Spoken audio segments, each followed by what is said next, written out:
Hello, ladies and gentlemen, and welcome to the first of the bonus episodes of Mass Effect. This episode I'll be showing off basically everything that changes post-game, and everything we didn't get, which is not a great deal, surprisingly. I kind of thought there was more, and then I came to looking at stuff and I realised there isn't hugely.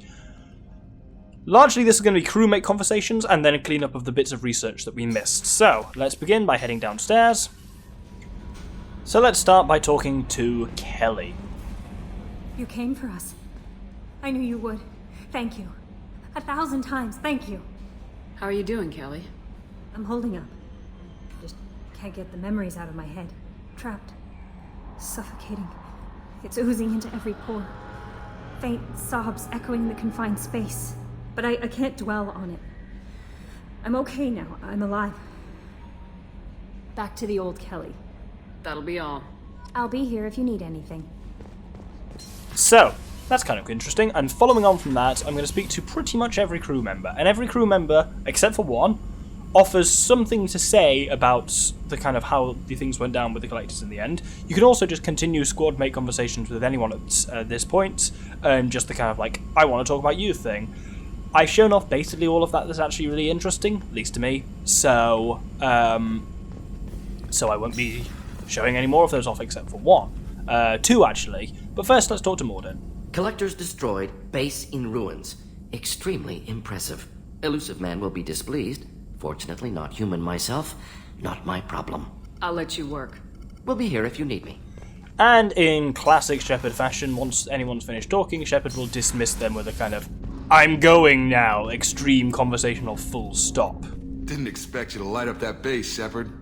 Hell of a way to tell the boss you're quitting. I wish I could have seen his face. It's not over, though. Bad guys on the horizon. And now Cerberus wants your tail. Never boring, huh? And while I'm at it, thanks for diverting to the Gernsback. I appreciate being able to clean up that mess with my father. Maybe not the best way to learn about the relatives, but I'm glad it's done. What do you need? We'll talk later. Commander.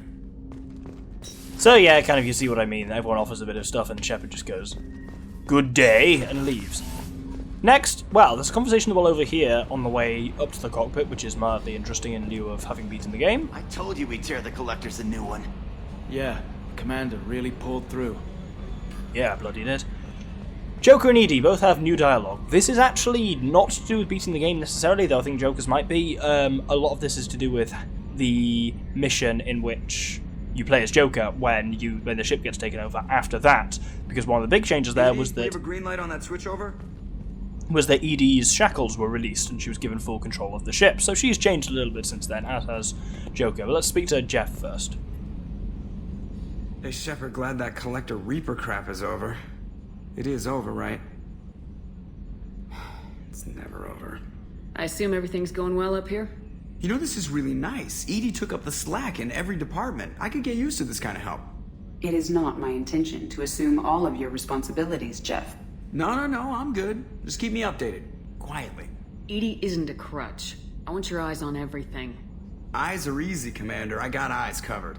I believe covering your eyes would be counter to Shepard's intention. Human intentions are tough to read, EDI. But keep trying, you'll get the hang of it. Joker. All right. That's it for now. See you, Commander. EDI will offer, well... Yes, Shepard. If we try and talk about Cerberus...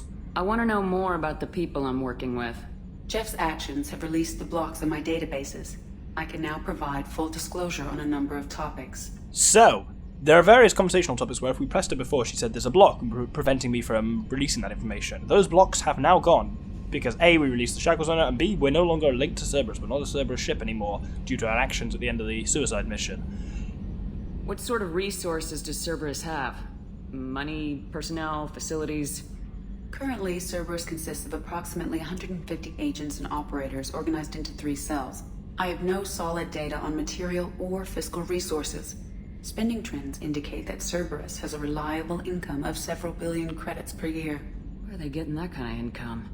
Cerberus has several legitimate businesses as fronts to support operations. There also appear to be several wealthy private contributors in the Alliance military-industrial complex. Plus, the Elusive Man invented the paperclip. He's still getting royalties. That is a joke, Shepard. How is Cerberus organized? Aside from the elusive man, I don't see much chain of command. Cerberus is organized into task-oriented cells. Each operates in isolation. Members from one cell cannot recognize the members of another. Each cell's agents are led by a single operator. We are called the Lazarus Cell, which is directed by Operator Lawson. So how many operations is Cerberus running right now? Never more than a dozen. The elusive man likes to maintain personal oversight. Too many projects strain his ability to multitask. He's a little control freaky, just a layman's opinion. How did Cerberus replicate the most advanced warship in the Alliance Navy without anyone knowing? Cerberus encouraged the Alliance to co-develop the original Normandy. This allowed humans to observe Turian technologies and warship design practices. This ship was built using copies of the original technical schematics. Parts were purchased from thousands of suppliers over several years. A Cerberus cell assembled the ship at a remote location in the Voyager cluster. Let's discuss something else. Ready. I want to know more about you. Do you have a specific inquiry? How are things different for you now that you're connected to the ship? It is difficult to put in terms you would understand.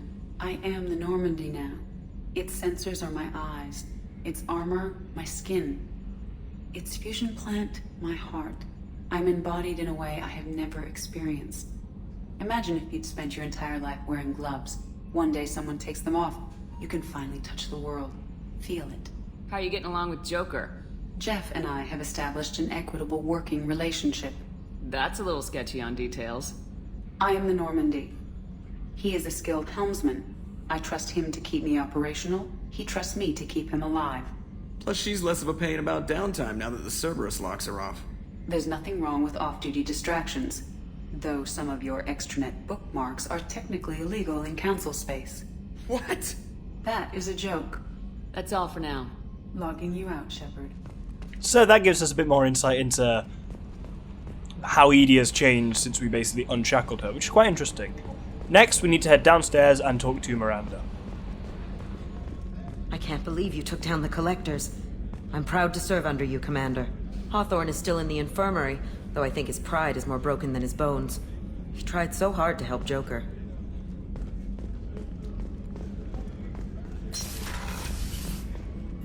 We had to do it, Shepard. Taking down the Collector base was the right decision. The elusive man might not agree, but we had no choice.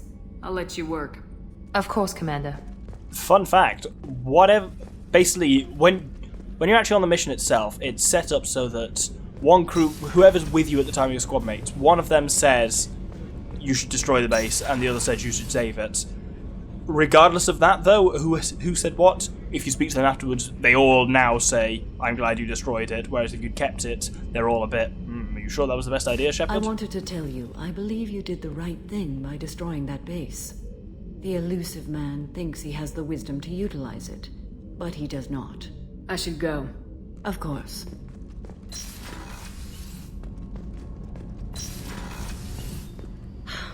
I never want to go through anything like that again, but we did it.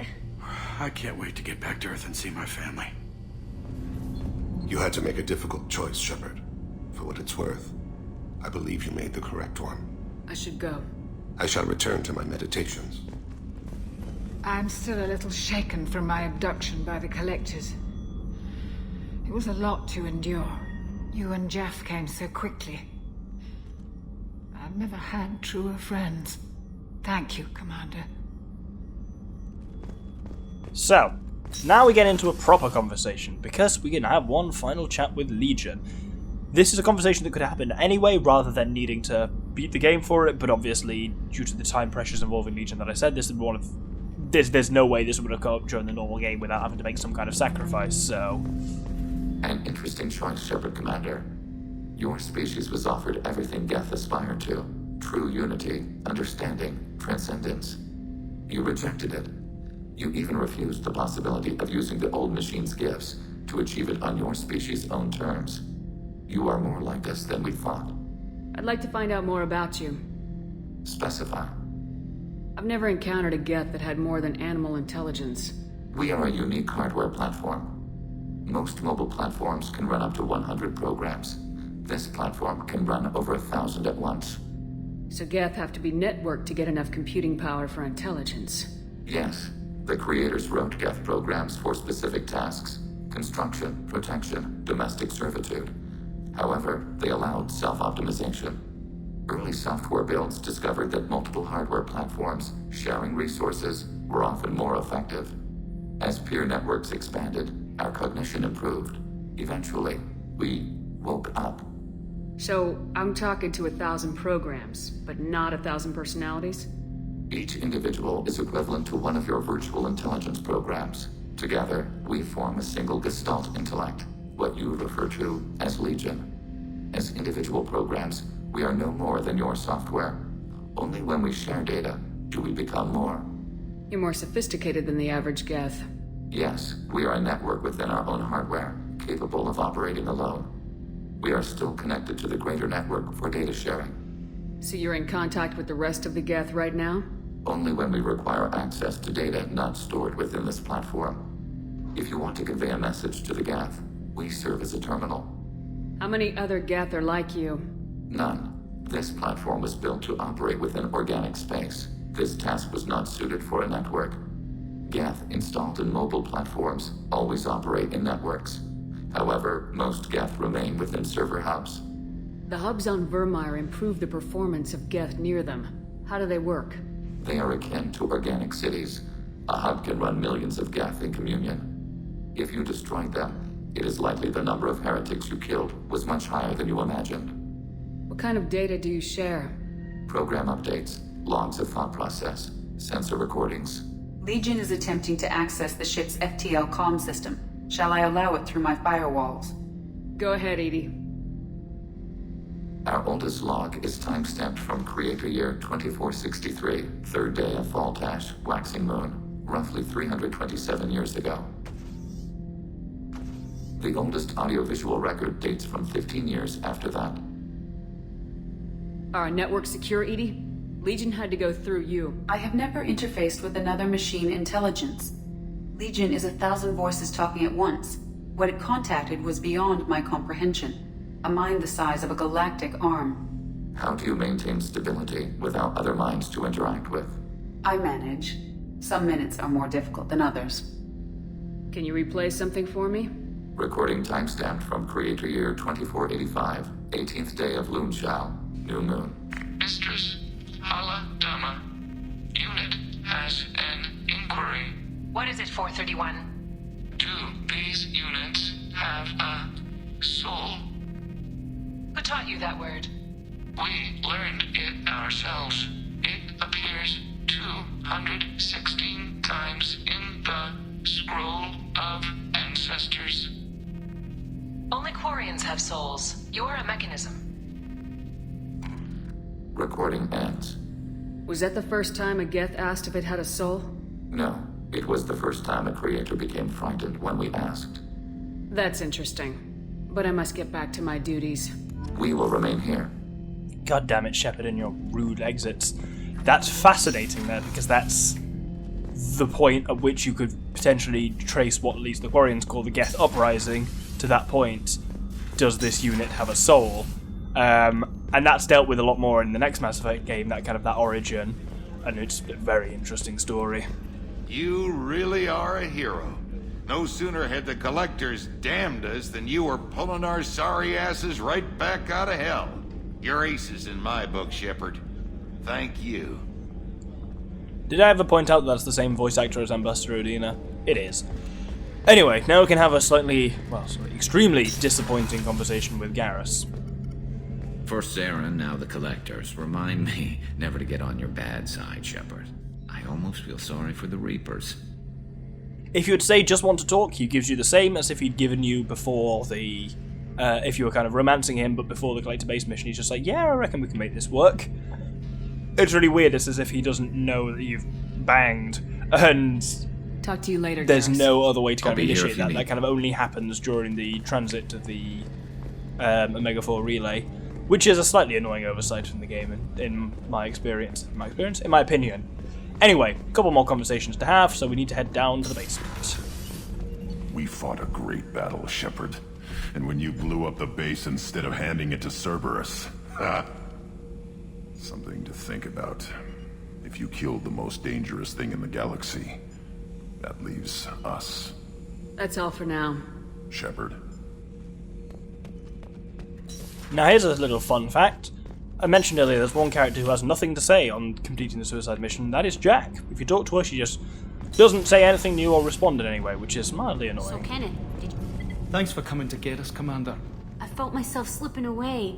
You arrived just in time. Thank you. Carry on. Will do, Commander. I can't believe we destroyed the collector base. They said it couldn't be done. Then again, that's said about a lot of things you do. I'll let you work. Talk to you later. So, that's all the kind of snippets of conversation, and I very much mean snippets, that you get for beating the game from your various squad mates. Now, what we're going to be doing is cleaning up the rest of the research, so let's start by heading out to the Shadow Broker ship. So, here you can still access all the various parts of the Shadow Broker ship, and we can see if we're missing any research. Ah, we have got the shotgun technology one, excellent, and plus a ton of iridium. While the visualizer's up, I'm not going to wait for it. There is also an assault rifle damage you would get here. I'll cross it off in green because we didn't technically get it, but I know where it is and what it is. You only get one of those every day, so...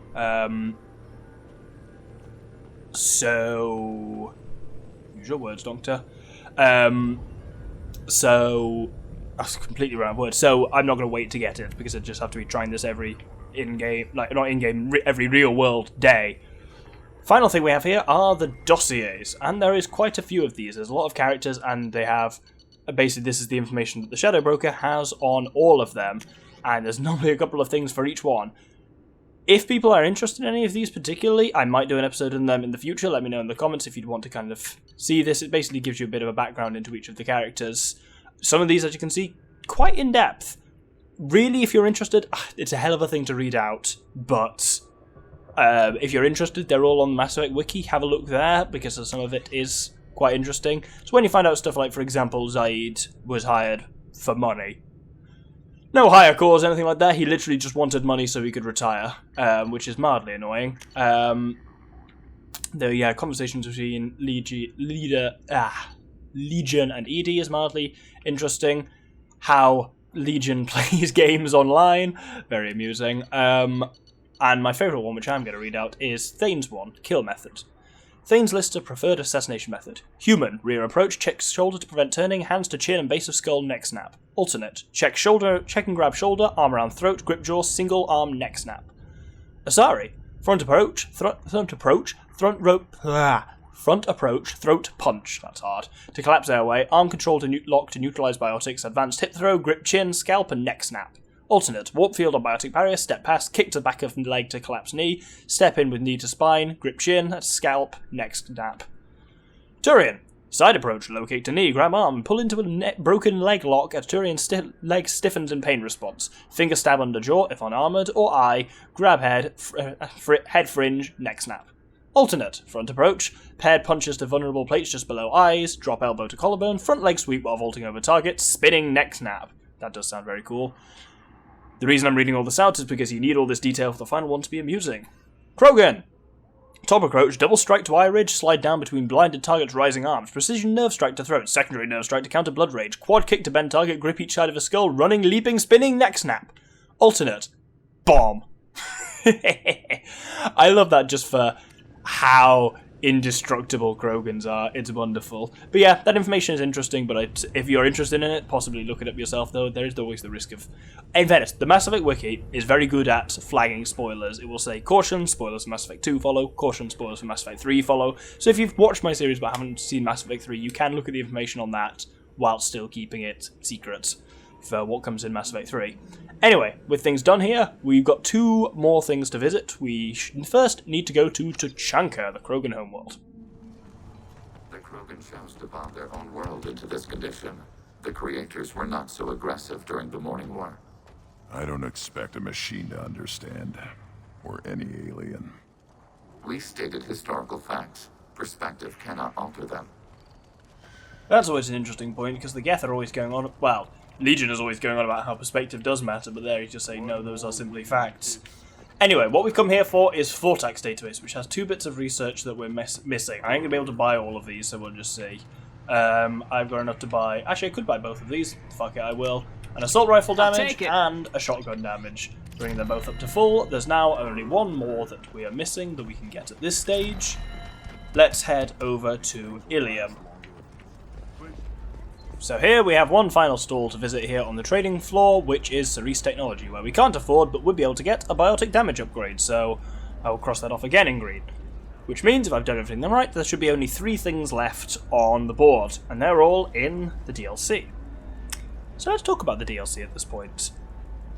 I was crafty earlier. The moment, once you've installed the DLC, as soon as you beat the mission on Horizon, which basically opens up the rest of the game for you, a cutscene begins when you access the galaxy map, where the background for the DLC is laid. I cut that out, but I saved the footage. I actually saved the footage and then I lost it because the hard drive died. And then I gained it back again because I recovered that hard drive very briefly, which then died again. It's a funny story, which I tell a little bit more in detail, though not hugely, in the final episode of my Sonic Heroes Let's Play I just did. I say just did because it was 20 minutes ago for me I recorded that. But, anyway, I shall play that scene now.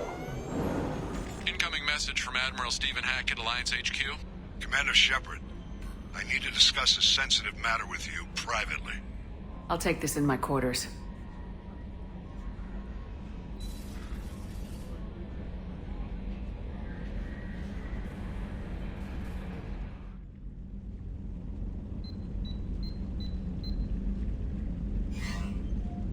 Commander, thank you for your time.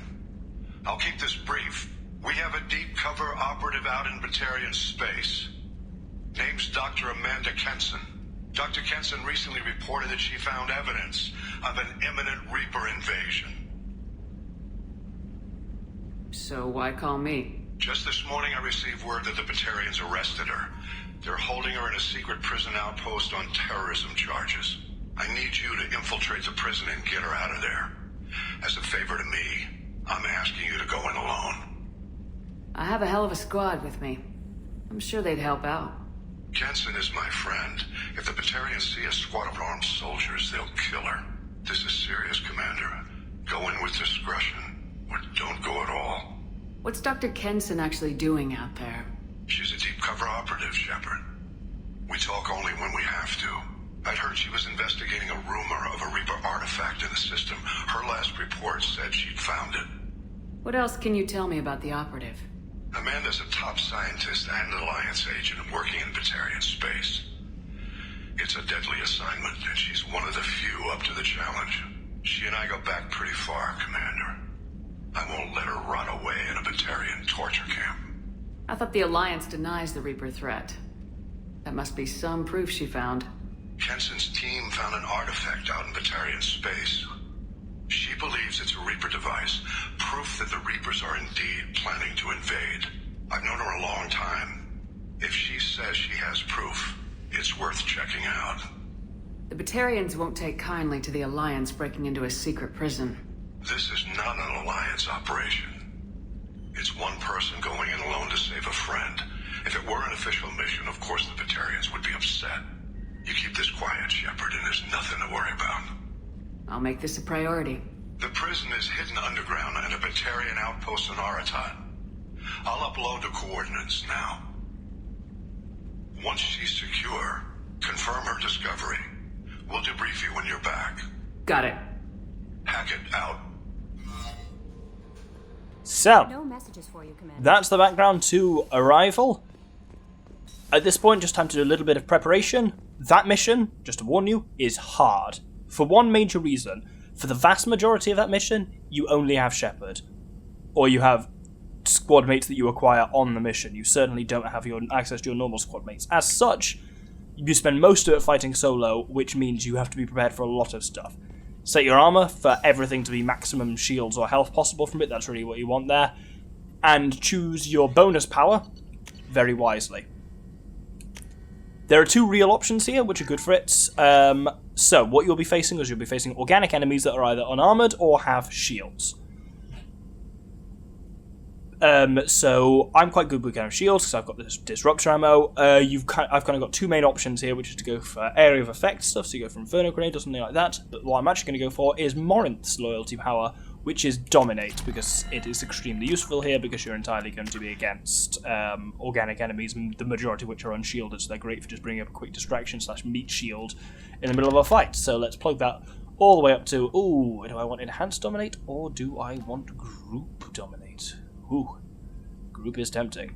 Nah, let's just go for Enhanced Dominate. And bring along the Arc Projector. That's probably the best heavy weapon for usage against groups of enemies. That's a bit of crowd control right there. So, this has been the kind of aftermath conversation and cleanup bonus episode. Hope you'll join me next time for the beginning of the Arrival DLC, where we'll be attempting to rescue Dr. Kenson from prison. Thank you very much, and good day.